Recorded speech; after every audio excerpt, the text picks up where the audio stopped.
So story time. Sometimes I'm not the healthiest person. Just sometimes. For instance, Jeff and I are neighbors, so he helped me the other night. We're neighbors too, but Jeff has a truck and helped me get a couch the other day. So he helps me go up to Greenwood, get a couch, and I'm telling him that I have a weakness sometimes to satisfy my late night cravings of fast food, which is terrible because of the time of day, because then you're sleeping on fast food, but then also just because it's fast food and it's in general terrible for you. But for whatever reason, I can't get it out of my mind sometimes. So, especially since Chelsea has been pregnant, like, the sympathy symptoms thing is a real thing. Like, when she has cravings, let me tell you what happens, okay? I was already struggling with this before she was pregnant, just to be real. She's not now. No, she's not pregnant. Thank the Lord, she is not pregnant. I hope she's not pregnant right now. I might lose my mind. Good clarifying question. No, here's the reality. Is when you're pregnant, you have cravings. I wouldn't know this firsthand, but I know it secondhand because of Chelsea. And so she has cravings when she's pregnant, okay? And also, she has a really tiny stomach when she's pregnant because pregnancy. So what happens is we'll get these cravings, we'll go to the restaurant, we'll go, Taco Bell's usually the pick of choice, and we'll get food, and then she can't finish it. So not only am I eating my unhealthy full adult meal at 11 o'clock at night from Taco Bell or Wendy's or Burger King or whatever it is that night, but then also I eat half of her meal. And here's the thing, you guys know, like, when you're in football and you're exercising a lot and then, like, you graduate from high school and you hear the stories of people who don't stop eating like they're still in football and then they just gain a lot of weight in college. That's like me after pregnancy because now my stomach is this and the cravings, the sympathy, like, I can't blame sympathy symptoms anymore, but I do because my stomach is now stretched and accustomed to the sympathy symptoms of 1.5 fast food meals at 11 o'clock at night. And I don't like admitting this to you, but the other night after Jeff helped me get my couch, and I told you sometimes we get stuff. I told you, didn't I, in the car that we... Literally an hour later, I was like, I'm going to get food. And I went out, and I got Wendy's, not the $4 bag like Chelsea, because she was... Yeah, I got the $5 biggie bag, which is the double bacon, 4 nuggets, large fry, large drink. And it's terrible. But when I get in my mind, I can't get it out of my mind. Can you guys relate? Please tell me I'm not alone. None of you go to McDonald's at like 11 o'clock at night because I put the thought there. But some of you can't drive, but some of you can. So here's the reality. Sometimes, I mean, we all know what it's like to succumb to the occasional temptation, right? Or whether that is fast food late at night, or whatever it is. If you're a better person than I, then stay that way. Even when I was in high school, I worked at Chick-fil-A. That was my part-time job. And somehow all my money still went to Chick-fil-A because I would get my free food, and then when I wasn't working, I'd go and buy more food because I was stupid. So, they say that your God is where you put your money. Your God is where your wallet is. That's where your heart is. Mine is in a lot of fast food joints. I'm pretty sure the first... which I've watched so many documentaries on how terrible that food is for you, but it doesn't seem to stop me from indulging. So when we first moved here, we didn't have a DQ in Joplin, which I know all of you work at DQ, but I probably spent like $300 at DQ my first 2 months living in Franklin just because of the blizzards. Now, I like the chicken basket too, I'm privy to that. So the reality is, you know what it's like to have some temptations. Maybe it's not fast food, maybe it's something else. Maybe it's the urge to stay up late and play video games because you get the extra hour of sleep last night. And so then it's like, oh, well, I'm not really losing sleep because I get an extra hour, and then you stay up like 3 hours later, and you can't really justify that, but you do anyway. Or maybe it's a little more serious. Maybe you have the desire to slightly bend the truth so you don't have to really fully explain yourself or why you're home late from curfew because it's just easier to leave out some details, right? And then there's other temptations that are probably on a little bit of a more serious note, like temptations like the test we didn't study for, and it's really easy to cheat because everybody knows how to cheat in high school, and so it's really tempting not to when it's test day. Or maybe you are tempted because you're hanging out with friends and they're doing stuff that you probably shouldn't do, but let's be honest, who's going to find out? And so then you just kind of indulge, and then maybe later you feel bad about it, or maybe you don't. Or maybe we're tempted to say bad stuff about somebody else just because we want to score relational points with whoever we're with, and to do that the quickest is sometimes to talk bad about somebody else around you. Or maybe it's, staying up late, scrolling through your phone, you see a picture, you see a profile, you see something, and then your mind starts to wander, and then you start giving into other kinds of temptations. And, sometimes the truth is we give in to temptations, and we feel terrible about it afterwards. Sometimes, like I said a second ago, we give into temptation, and then we stop feeling so bad about it. Maybe it was like you felt bad about it the first few times you did it, but then you got numb to it, and you got accustomed to being disappointed in yourself. So then you just stop feeling bad altogether because you're like, well, someday I'll give it up. But that day is not today. And so the truth is, temptation's a real thing, and it's not a high school thing. It's a human thing that people have struggled with since Adam and Eve. And the reality is, it's really difficult to overcome temptation, whether it's your late night craving or it's something more serious. Temptation is tough. And temptation is something that everybody struggles with. It's something that you cannot get away from. Even Jesus struggled with temptation. Because, and this is what we're going to talk about today and in the rest of the series, no one is immune from temptation. And here's the thing, because this is how you can know this. Jesus also was tempted, so you can know that temptation is not bad. Everyone experiences. It's our response to temptation that matters. You with me? It's not temptation that's bad. If you're tempted, it doesn't make you a bad person. It makes you human. But what we then do from that point afterwards, how we practice self-control or self-discipline or anything else like that, that's what differentiates the men from the boys. That's what differentiates those who are mature in their own lives and those who maybe aren't. Those who struggle with temptation, which is everybody, we all have a choice of how we're going to respond to it. And so in order to kind of kick off this series and dive into this topic a little bit, we're going to look to the ultimate example. We're going to look to what happened because oftentimes you find this, there's like this period of testing. Like if you get hired at a new job, how many of you do or have worked at DQ in this room? Okay? Give it up for our DQ workers because they're the real heroes. But when you first got hired, there was orientation you had to go through, right? You had to watch a lot of videos for training. You just got trained. Either way, you had to go through the period of testing where you had to figure out how to do stuff, whether it's through videos or actual physical training where people's walking you through what to do step by step. This button does this. This is how you take the orders. This is how you operate the drive-thru. This is how you make the best blizzard ever. All those kinds of things. And so there's this period of testing, and then you go out and do it. Just like school is one big experiment. You go through this period of testing. There's standardized testing. There's testing that you have to do. There's quizzes you take, and that's to prepare you to know the things that you need to know, hopefully in the real world. And then there's also the same thing that's found when it comes to spiritual things. So every time in the Bible you see that God calls somebody, it seems like every time, then there's this period of testing. And so Jesus went through this period of testing. What happens is Jesus gets baptized by John the Baptist, who many people believe was Jesus' cousin, and then he goes off into the wilderness for 40 days and 40 nights, and he fasts, and it's there that he's tempted. It's this period of testing right before Jesus begins his ministry.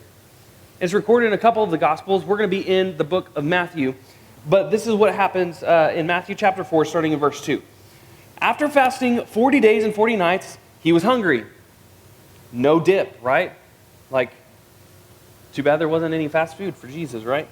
But the tempter, this is what it says, the tempter came to him and said, "If you are the Son of God, tell these stones to become bread." Jesus answered, "It is written, man shall not live by bread alone, but on every word that comes from the mouth of God." So, a few things I want to point out here. First of all, fasting for 40 days and 40 nights. That's a long time to go without food. How many of you, have you ever done a juice cleanse where you only do juicing or something where you don't actually eat food? I've done this before, And it's terrible until like day 4. And then your body gets used to it, and then it's not so bad. I actually kind of like some of that's besides the point. But my point is, going without food for any period of time is very difficult. Sometimes by like lunch, I'm very hangry. So I can only imagine Jesus in this position. But it says the tempter came and said, hey, you're God. Why don't you perform a miracle? Why don't you just transform these stones into food, and then you can, satisfy that craving. And what's Jesus' response? Said, well, we don't just live by what we eat, by bread alone, but we live on every word of God.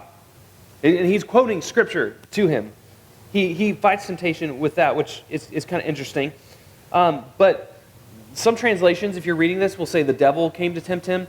And I know that some of us, it's a weird concept, right? Because if you believe in God, then you have to believe in like this spiritual realm. So that brings in the question of all kinds of things. And in fact, in our Big Questions series last month and the month before, a lot of you wrote in questions that had to do with angels and demons and the devil and stuff like that. So I don't know what you want to call it, but the actual literal Greek word that's used there makes more sense to say the tempter.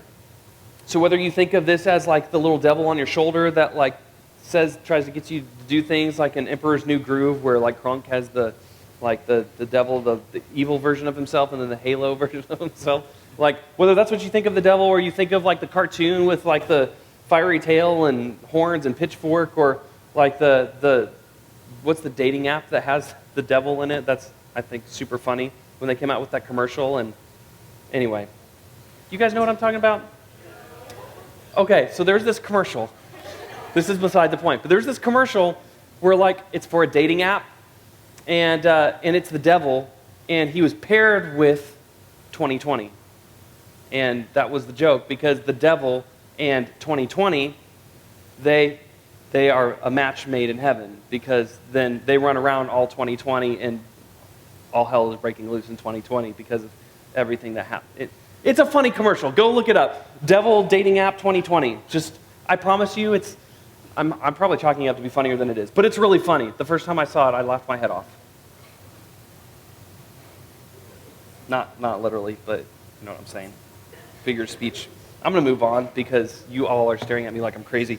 So here's the reality. We all face tempters, okay?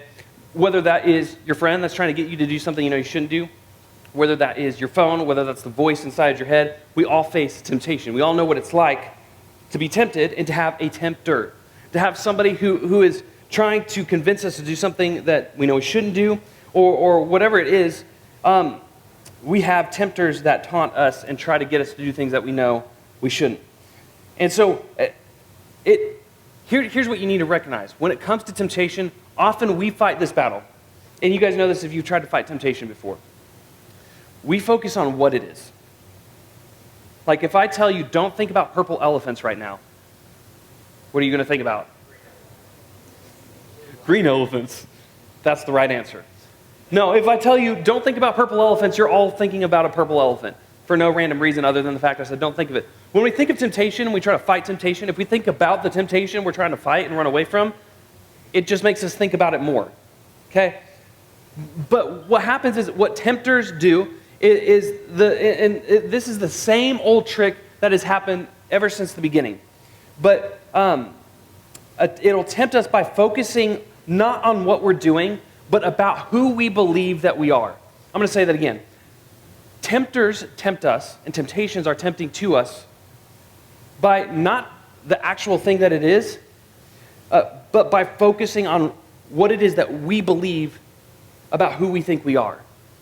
In other words, temptation, it can be chalked up to your identity. If we go back to the verse, we realize he says, if you are God, right? He says, if you are the Son of God. That's what it says in the actual text when Jesus says, man will not live on bread alone. But Jesus quotes back Scripture. In fact, I told you that Jesus was baptized right before he went into this period of testing.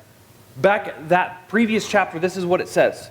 It says, this is my son. This is God speaking about Jesus after his baptism. It said, this is my son, whom I love. With him I am well pleased. God affirms Jesus' identity as valuable, accepted, loved. And then when the tempter approaches Jesus, he says, if you are the Son of God, then you can turn this into bread, and then he gives him the temptation. But he starts by focusing on who he thinks he is and not on the actual temptation itself. Because if you can trick yourself, it's an identity question. I'll get into that more in a second. But if he can get Jesus to forget who he is, then maybe Jesus will forget how much what he is doing matters. And it's the same thing with you. When it comes to temptation, if you can forget who you are and whose you are, then really what you do will be determined by that. So in reality, this plays out like this, okay? I'm not good enough for my parents, okay? So I'll never be good enough for anything. Who cares if I mess up my future, and why should I even try? Okay, it becomes then about your self-worth and not about the actual temptation. I'm not popular, no one really likes me, so I'll treat others badly so I can feel better about myself. It's the classic, bully syndrome, right? I'll put others down so that I can feel better about myself. It has to do with your identity and how much you feel like you are worth, your value. I'm not really worth it, right? I can't get any better, so I'll just use my body for likes on Instagram. I'll use my body to make people happy, and I will just, that's who I am, because I'm not worth more than that. If that's what you believe, if you believe that you're not worth more than the shell that you live in, you will treat the shell that you live in as nothing more than something to gain attention by. Your identity has a very strong connection to how you deal with temptation. If you are rooted in who you are in your own self-worth, then that will have a lot to do with the way that you conduct yourself. I'm not a bad person, or if you think like I'm a bad person, then and you believe that voice in your head that says I'm stupid, I'm not good enough, I make mistakes too much, or whatever it is, I'm not worthy is ultimately what it comes down to. If you think I'm a bad person, I've made mistakes, then you may think, well, then I deserve bad things. Therefore, it doesn't really make sense for me to try that hard because I've already blown it. I'm not smart enough to pass the test anyway, so why should I study? It won't help. I'm not smart enough. I'm not good enough. Whatever it is, those are all value, self-worth, identity statements. And when we think about ourselves through that lens, then temptation just becomes that much more difficult to overcome. What I think is true about me influences what I do. If you think you don't matter, then you won't think much about the choices you make because you don't matter. What you think about yourself matters, and what you think is true about you influences what you do. So I'm going to make a statement, and I want you to tell me if you agree with this, okay? I agree with it because I'm saying it. I want to know your feedback, okay? So if we struggle with self-worth, some of you in the room, I get it, you don't struggle with that a whole lot yet, or at least you don't think you do, until maybe something happens that shakes your world and you have to wrestle with your identity and self-worth. Some of us, we have to go through a hard time to recognize our own place. So I recognize some of you haven't gone through that yet, but most people, by this age, we've gone through this period of self-doubt. We've gone through this period of, I've given into temptation and I do know better. Some of us have gone through things that we really wish we hadn't had to go through, and really you shouldn't have to go through at any age. But then we start to think that, well, we start to tell ourselves those lies, and that begins to influence your actions and how you live out your life. But here's the statement. If we all wrestle with this at times, with these questions of self-doubt, we all wrestle with our own self-worth at times, then isn't it true that God knows us better than we know ourselves? What if this was true? What if God knows us better than we know ourselves? Because here's the default position I think most of us are in. We think, I know myself better than anybody else because nobody else has lived in my shoes except me. Okay? Nobody knows what it's like to be you except you. So we think that there's nobody who could possibly know us better than we know ourselves. Except for when we have self-doubt. When we struggle with what we're capable of, or who we think we are, or we think that, we're not worth enough because of the mistakes that we made, or whatever it is. What if God actually knows us better than we know ourselves? that would then give him the ability to speak truth into your life even when you don't believe it about yourself. If God knows us better than we know ourselves, then what if we let what God says about us influence what we do rather than what we think is true about ourselves based on our own experience? What if we let what God says about us influence the way we live our lives? That will radically change the way that you face temptation. Let what God says about you influence what you do. And this isn't just a touchy-feely thing about like, oh, well, I'm going to feel. It's not like just a self-talk thing. This is when we actually start to believe this and live like this is true, it will start to spill out into our actions. How we see ourselves is either building us up or it's tearing us down. So, and of course, controlling these thoughts is easier said than done. Controlling the response to temptation is much more difficult than just recognizing that truth. But check out what Paul writes to the church in Corinth in 2 Corinthians chapter 10. He says, "We take captive every thought to make it obedient to Christ." So when you have self-doubt, when you have that voice in your head that's telling you you're not worthy or you're not good enough or whatever it is, then if we take that captive and make it obedient to Christ, then we then have to recognize what it is God has said about you. What is true about you? And we take that captive. Then it's like almost, you guys seen those like tennis rackets that are actually like bug zappers? You know what I'm saying?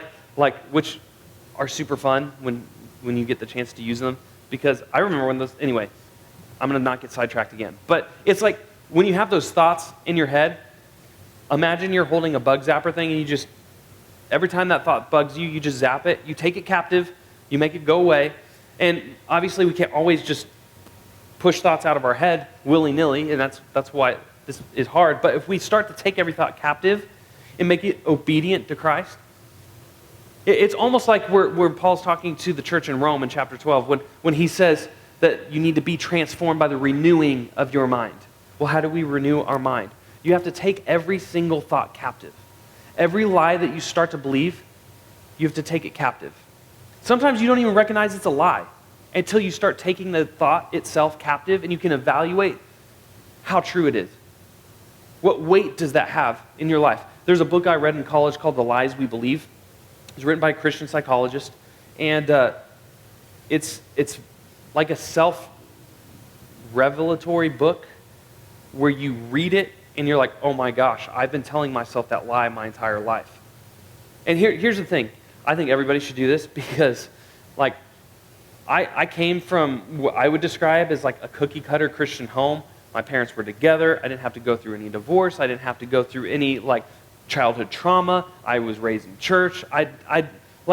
There's nothing exciting about my story. There's nothing that you look at my story from the outside and be like, oh, he's had a hard life, right? So when I started reading this book, I really honestly had doubts that it would be that valuable to me. But I'm telling you, I was reading this book, The Lies We Believe, and I'm recognizing how often I lie to myself. Not only about my self-worth, but about what God says about me, about what I feel like I'm capable of because of my own limitations. Often, this is why it's incredible. God uses our weaknesses to make us strong when He lives and has His way through us. When God has His way through us, when we take every thought captive and make it obedient to Him, our lives radically change. Suddenly, temptation becomes something we hardly give a second thought to, right? It suddenly, our identity starts to take hold in a way that we didn't know was possible before. But if I were to encourage you to take a couple steps, this is how I would encourage you practically to do this. It is one, to think about what you think about. Okay? It's really abstract. Think about what you think about. If you have a thought, stop and think about that thought before you act on it. Here's the reality. We live in a culture that is a very scroll-savvy culture. That means there's been studies done on the average teenager that like thousands of messages are bombarding you every single day. Most of the time we're on autopilot and don't think about the decisions we make because we're so used to seeing so many messages and just moving on. But nothing really sets in. And we don't actually stop to think. This is why boredom is so good. Next time you're in line somewhere, instead of flipping out your phone and scrolling mindlessly, just take it in. Allow your mind to wander. Okay, I talked about Chelsea being pregnant earlier. Right now, she's not. So we have a baby, and what that means is I'm often trying to rock that baby to sleep, and I can't really, I could put AirPods in, and I've done that before, and just listen to something while trying to get him to sleep. But lately, I've just not even done that. I've just sat there, and I'll take 10, 20, 30 minutes rocking him. I'll just let my mind wander. I'll just think. I will start to take captive my thoughts again because I'm not constantly distracting myself. And I can tell you the clarity of mind, even as exhausting as it is having a baby, the clarity of mind you get when you just allow your mind to be bored and you just think through the thoughts that you're having, it gives you so much more clarity and mental freedom to live out the rest of your day. So I'd encourage you, think about what you're thinking about. You have to, it's hard at first. You have to train yourself to stop every time you have a thought and think about that thought. Think about what just entered your mind and what did you just do based on what just entered your mind. And you have to stop and think, and it's to start to be conscious about that thing. Secondly, replace what's untrue with what is true. So when you're facing temptation and you're tempted to say, well, what's one more time? Or, well, how big of a deal is it really? Or, nobody really has to know about this. And you start to negotiate your way into giving into temptation.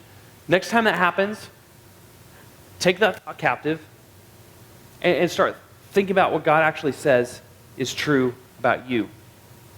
No, actually, I have a plan for you. A plan not to harm you, but to help you prosper.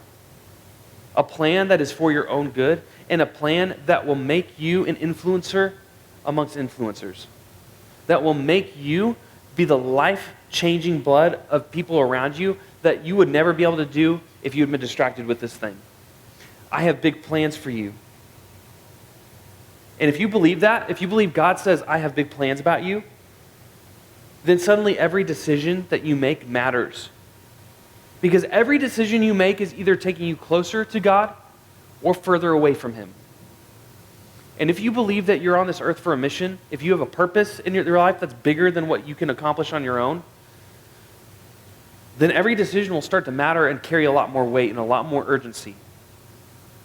The early church, back when apostles like Paul were writing to the churches, they had this urgency that they believed that Jesus was going to come back again in their lifetime. You know, when Jesus died and rose from the dead and then went up to heaven, he's like, I'll be back soon, right? Well, 1 Peter talks about, or 2 Peter, I can't remember, one of Peter's letters, he talks about how a day is like 1,000 years and 1,000 years like a day, meaning God's not bound by time. The idea of time is different for God than it is for man. And so when Jesus said, I'll be back soon, the early disciples thought that was within their lifetime. And here we are 2,000 years talking about this. The point being, they took the mission of the gospel so seriously and with such urgency that they didn't have time to really honestly probably, they still dealt with temptation. We read about that in Scripture, but there was this urgency that I'm on a mission and I have to work now. I have to do kingdom work. And many of us say we've lost that because we've lost who we are. And we're distracted with other temptations that will get us by in the moment without actually thinking beyond the moment, thinking long term. So replace what's untrue with what is true.